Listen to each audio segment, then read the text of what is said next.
네, 하나님 말씀 같이 보겠습니다. 사무엘상 17장 50절에서 58절까지 보도록 하겠습니다. 사무엘상 17장 50절에서 58절까지.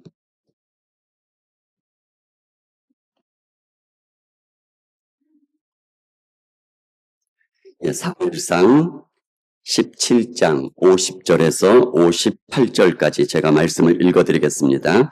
다윗이 이같이 물매와 돌로 블레셋 사람을 이기고 그를 쳐 죽였으나 자기 손에는 칼이 없었더라.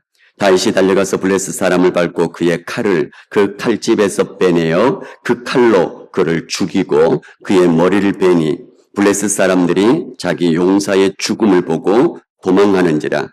이스라엘과 유다 사람들이 일어나서 소리 지르며 블레셋 사람들을 쫓아 가이와 에그론 성문까지 이르렀고 블레셋 사람들의 부상자들은 사하라임 가는 길에서부터 가두와 에그론까지 엎드러졌더라.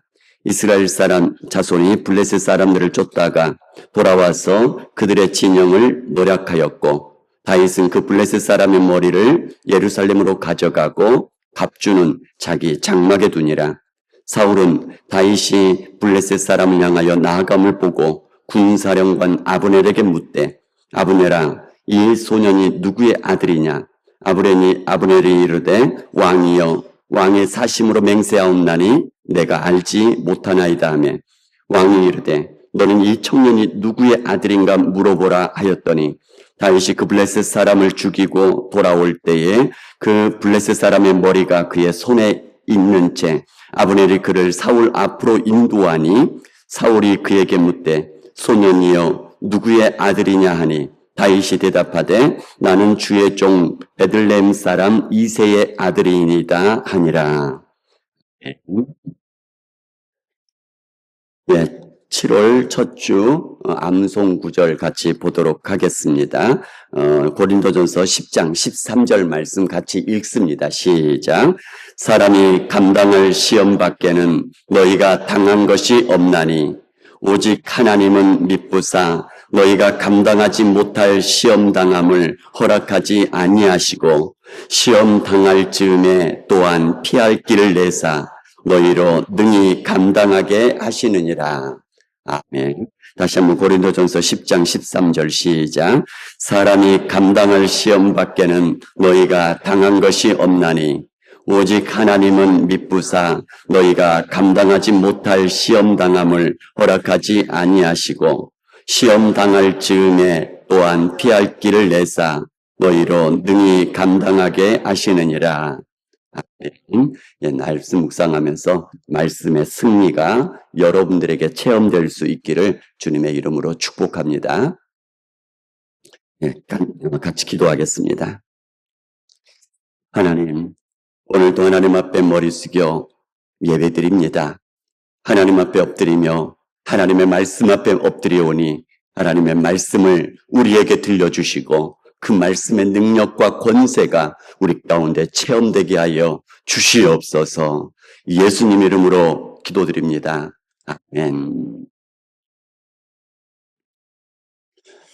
지난달은 우리 민족의 비극이 있었던 달이죠. 6.25 전쟁이 있었던 달입니다.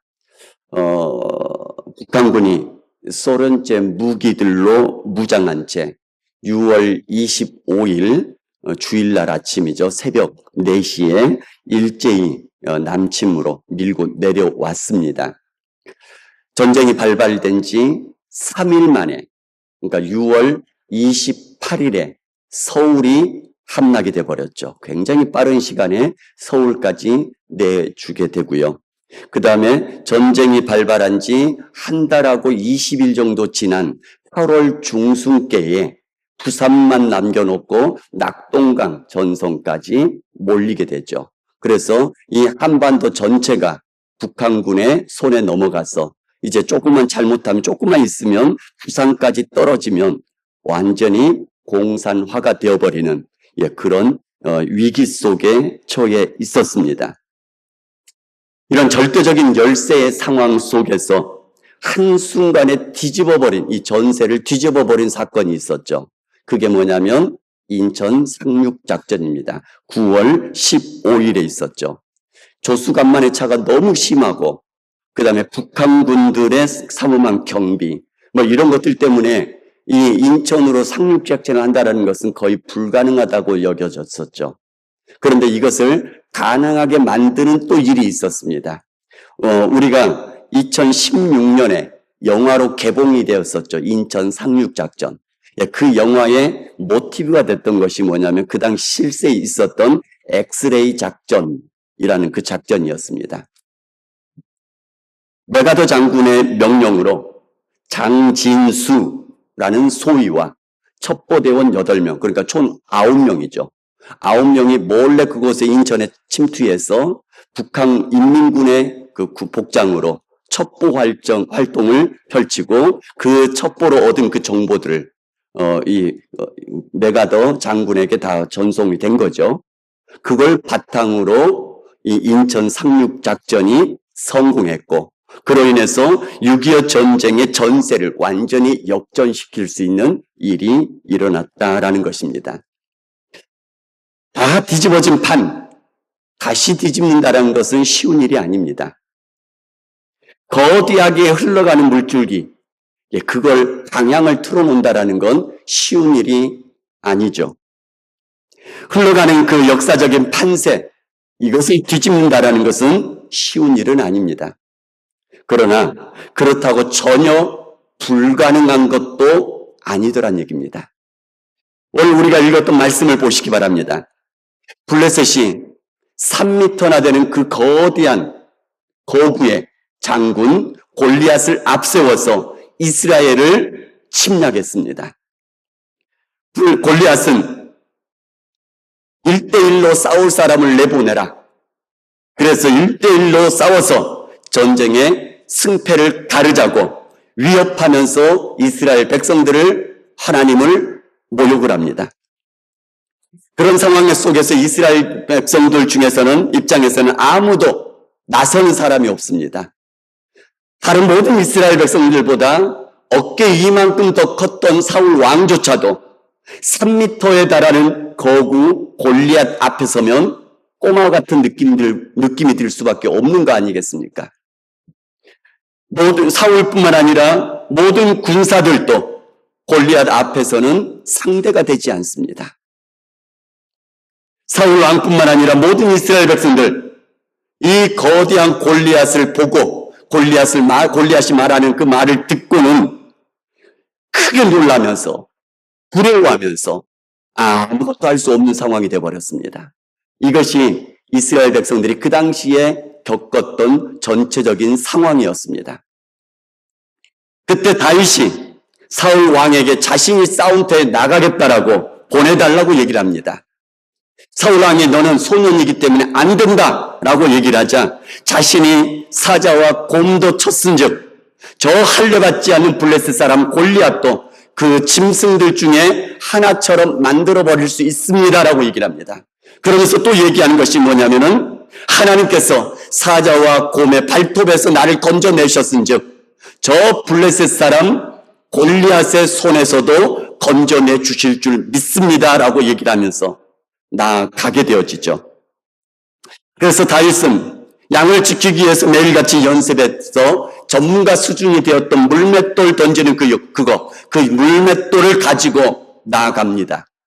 그러면서 동시에 망군의 여호와의 이름으로 나아가노라 하면서 물맷돌을 골리앗에게 던지니 물맷돌이 골리앗의 이마에 박혀서 골리앗이 쓰러지게 되어집니다. 근데 그때 다윗은 물맷돌만 가지고 나갔지 칼이 없습니다. 그래서 쓰러져 있는 골리앗에게 다가가서 골리앗 칼집에서 골리앗의 칼을 빼서 골리앗을 마저 죽이고 그리고는 머리를 베었습니다. 자, 그런데 지난번에 여러분들에게 사진을 보여드렸던 것처럼 이 이스라엘의 이쪽 산과 저쪽 산 그렇게 높은 산이 아니라 완만한 언덕이고요. 가운데는 골짜기라고 했는데 우리나라 골짜기가 아니라 우리나라로 치면 그냥 평야와 같은, 그러니까 약간 언덕에서, 양쪽 언덕에서 평야와 같은 곳에서 싸우고 있으니 다 바라봐지게 되는 거죠. 자, 그래서 이 모습을 지켜보던 이스라엘 백성들과 블레셋 군사들의 상황이 이전과는 완전히 역전이 되어버립니다. 블레셋 군사들은 자기 용사 골리앗이 그렇게 허무하게 죽임당하는, 머리가 통째로 베어져 버리는 그 모습을 다 지켜보면서 크게 두려워하여서 도망치기 바쁘기 시작합니다. 반대로 이스라엘 백성들은요, 주눅 들었다가 두려워서 벌벌 떨고 있다가 사기가 충천하여 일제히 일어나서 블레셋 사람들을 칼로 죽이면서 그들을 끝까지 추격하는데, 바로 블레셋 땅 가드와 에그론까지 막 추격하면서 그들을 죽입니다. 이스라엘 백성들은 그렇게 크게 많은 블레셋 군인들을 죽이고 그들 다 몰아내고 난 다음에 다시 돌아와서 남겨져 있는 블레셋 진영이 아직 그대로 남아있잖아요. 사람들만 도망갔으니까 그 진영에서 노력하여서 그곳에 남아있는 블레셋 군사들의 그 모든 전리품들을 차지하고 서로 나눠 갖게 되어집니다. 다윗과 골리앗 싸움 보시기 바랍니다. 그 싸움에서 다윗이 골리앗을 죽이고 승리를 했습니다. 이 승리는 다윗의 입장에서 굉장히 커다란 승리죠. 다윗에게도 좋은 일이죠. 근데 다윗 혼자에게만 좋은 일이 아니라 이스라엘 모든 백성들에게도 그 승리감을 전달해주고 있더란 얘기입니다. 이 절대적인 상황을 역전시키는 것 절대 쉽지 않습니다. 그러나 전형성이 있다라는 것들을 기억하시기 바랍니다. 실망하고 낙심하고 패배감을 갖는 것, 그것도 주변에 전염을 시킵니다. 나는 안 돼, 우리는 안 돼, 이것도 다른 사람을 전염시켜서 우리 주변에 있는 사람들조차도 아무것도 할 수 없게 만들어버립니다.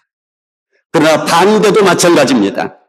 기쁨이 있는 것, 승리를 하는 것, 이것도 또한 전염시킬 수 있습니다.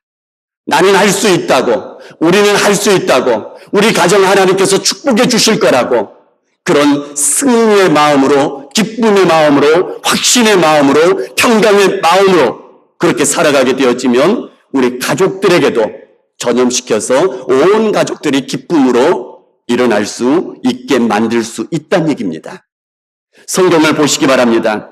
메뚜기 떼와 같이 거대하고 수많은 미디안 군대들이 이스라엘을 점령을 합니다. 침략하여서 이스라엘 백성들이 가지고 있는 모든 것들을 빼앗아 가죠. 그러자 이스라엘 백성들은 마을에서 살지 못합니다. 마을에서 살지 못하고 어디로 도망가냐면 산으로 도망가서 웅덩이, 그리고 굴, 그 다음에 산성을 만들고 그곳에서 숨어 살기 시작합니다. 밀을 미디안 사람들에게 들키지 아니하려고 포도주 틀에서 타작을 하고 있습니다. 안 들키려고요. 들키면 어떻게 되니까요? 빼앗기니까.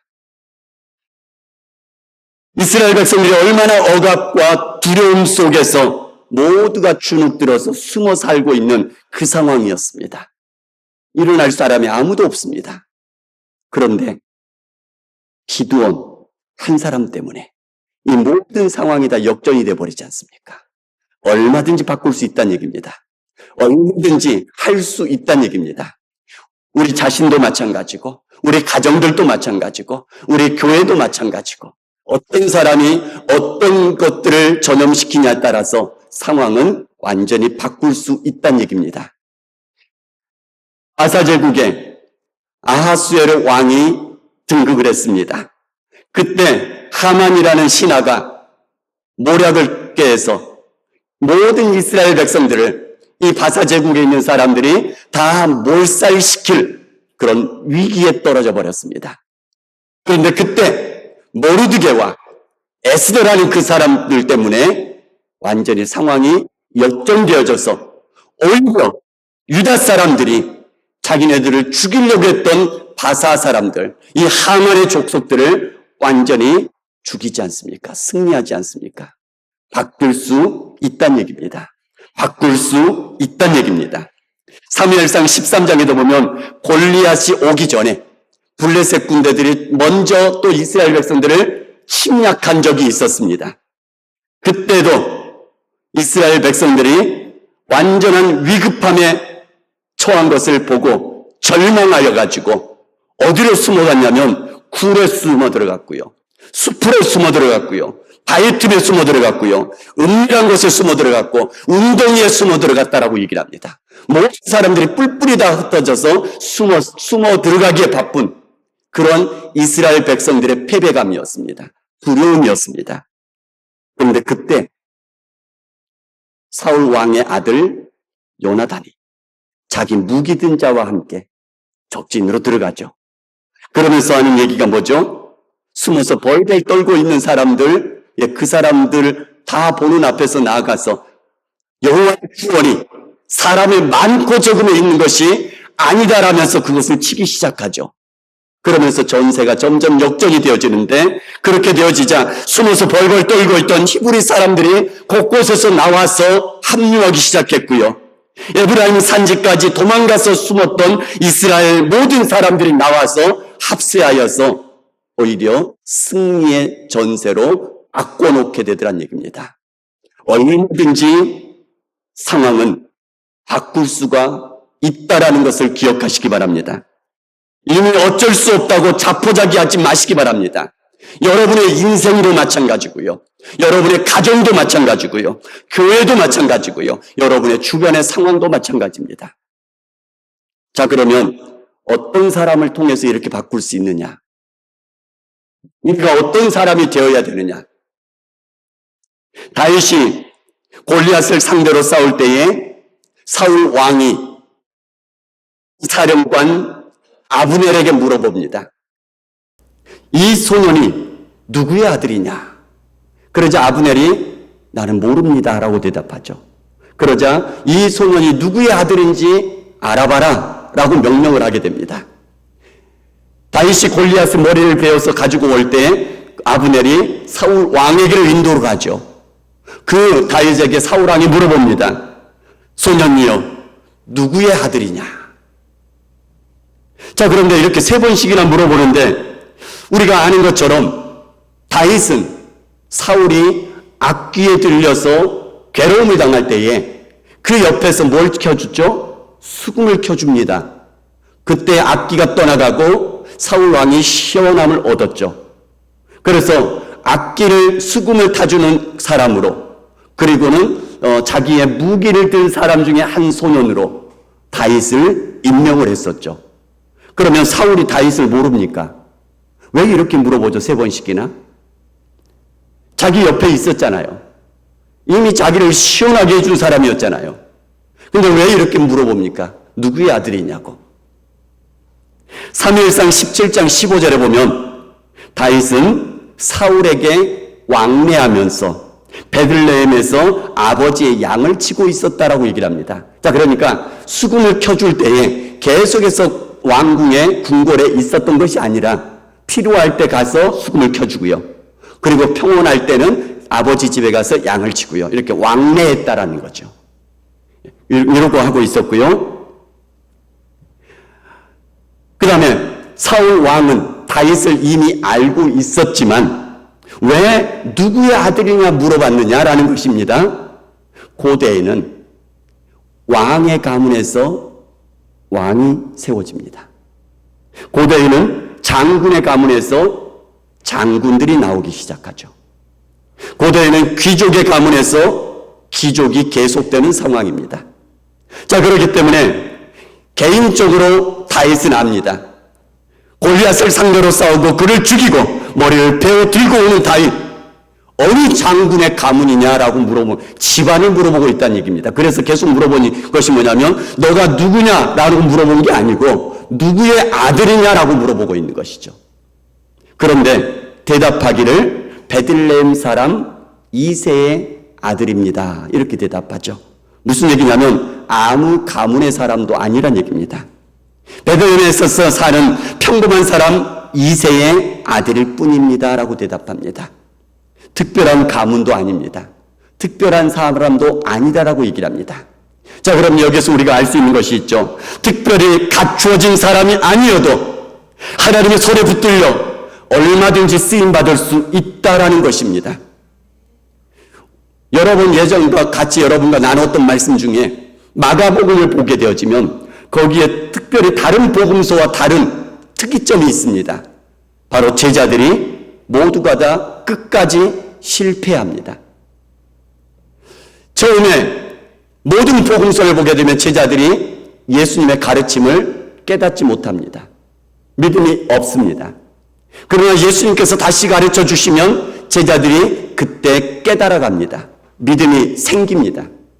그게 일반적인 형태인데 마가복음에서만큼은 예수님이 가르쳐 주셔도 제자들이 끝까지 깨닫지 못하더라 이렇게 얘기를 합니다. 무슨 얘기냐면 왜 그렇게 되냐면 마가는 특별한 목적이 있었습니다. 무슨 목적이냐면 이것이죠.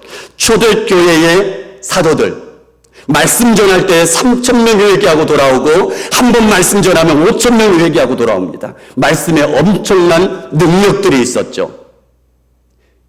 말씀 한마디로 기도 한마디로 옷가에 손만 대도 병자들이 낫게 되는 놀라운 능력까지 나타나게 되어집니다. 많은 성도들을 바라볼 때에 사도들을 위험 있게 볼 수밖에 없습니다.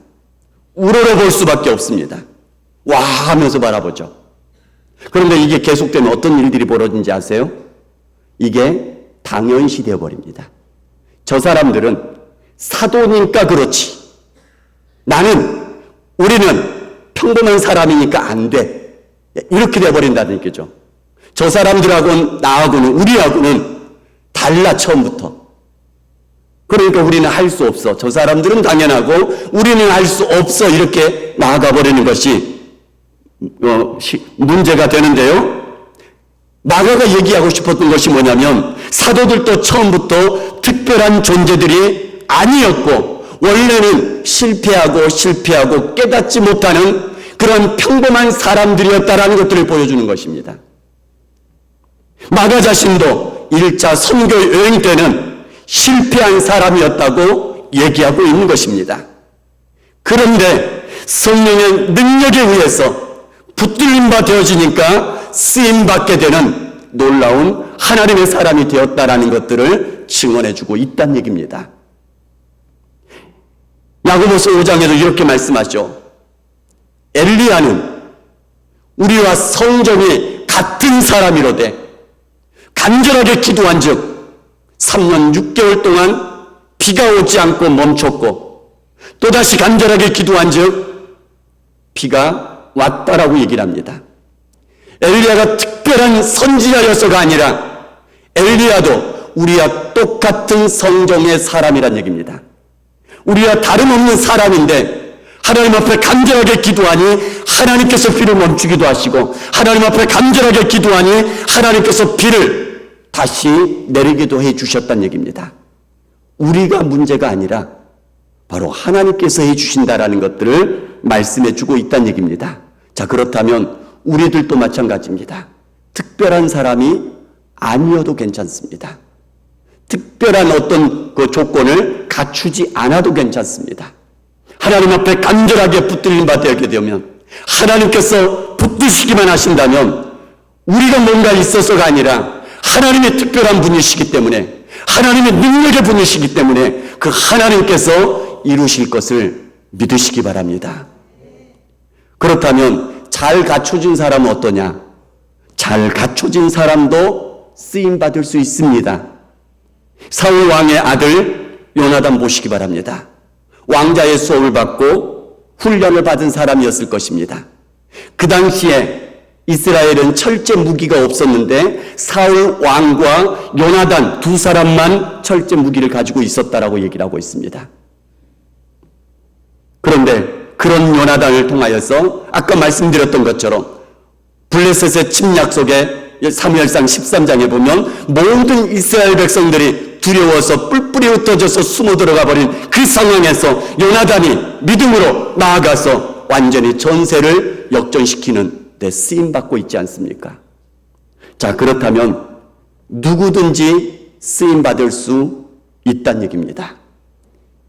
아무것도 갖춰지지 않은 사람이랄지라도, 능력의 가문에서 태어난 그런 사람이랄지라도 쓰임받을 수 있는데 조건이 있습니다. 그것이 뭐냐면 하나님을 의지하는 믿음과 온 열정을 다해서 감당하는 이 두 가지입니다. 하나님을 의지하는 믿음으로 나아가는 것이고, 자기에게 주어진 그 상황 속에서 온 힘을 다하고 열정을 다해서 감당하는 그 사람들을 통하여서 하나님께서는 그 사람의 이전의 조건이 어떠하든지 상관없이 하나님을 향해서 믿음으로 나아가고, 그러면서 맡겨진 상황 속에서 열정으로 감당하면 하나님께서는 그 사람을 붙드셔서 하나님의 능력으로, 하나님의 권세로 그 상황들을 바꾸시는데 얼마든지 사용해 주실 줄 믿으시기 바랍니다. 다윗도 보시기 바랍니다. 무엇으로 나갔죠? 만군의 여호와의 이름으로 나아갑니다. 그와 동시에 힘써 준비한 물맷돌을 가지고 담대하게 열정적으로 나아가죠. 이 두 가지를 가지고 쓰임받게 됩니다. 요나단도 보시기 바랍니다. 사무엘상 14장 6절에 보면 여호와의 구원은 사람의 많고 적음에 달려있지 않았다라고 하면서 믿음으로 나아갈 뿐만 아니라 무기든 소년과 함께 담대하게 열정으로 그 적진을 향해서 뛰어들어가고 있지 않습니까? 이 두 가지를 가지고 하나님은 쓰임받는 사람 한 사람을 찾고 있다는 얘기입니다. 하나님께서는 여전히 한 사람을 찾고 계신 줄 믿습니다. 하나님을 전적으로 의지하는 믿음의 사람, 그리고 맡겨진 일에 혼신의 힘을 다하는 열정의 사람, 그 사람을 통해서 여러분의 인생들이 변화되어지고, 여러분의 가정도 변화되어지고, 여러분의 다니는 주변의 모든 사람들도 변화시키는 그런 사람으로 쓰임받는 사람이 바로 여러분 한 사람 한 사람 될 수 있기를 주님의 이름으로 축복합니다.